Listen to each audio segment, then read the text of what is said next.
कुठेतरी चमत्काराचं तुम्हाला वचन कोणीतरी देत असेल तर त्याच्यावरती सर्वसामान्यांनी प्रश्न विचारला पाहिजे।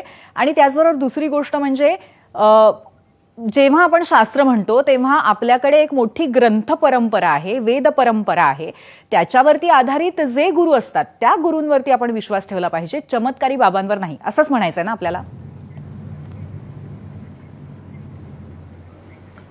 निश्चितच त्यामध्ये आपण जर पाहिलं तर या संबंधित व्यक्तीने कुठलंही अध्ययन केलं नव्हतं, तंत्राचा देखील त्यांचा कुठलाही अभ्यास नव्हता, ज्योतिषाचा तर अभ्यास नव्हता। ज्या काही त्यांची संपूर्ण मालिका आपण पाहत आहोत तर हा एक मार्केटिंग स्ट्रॅटर्जीमधनं त्यांनी उभं केलेला एक मायाजाल असा शब्द मी त्या ठिकाणी वापरेल। आणि या मायाजालामध्ये असंख्य नामवंत लोक फसत गेले। असंख्य लोकांच्या माध्यमातून जे काही प्रकार रोज हे पुढे येत आहेत हे अत्यंत ज्याची निंदा करावी।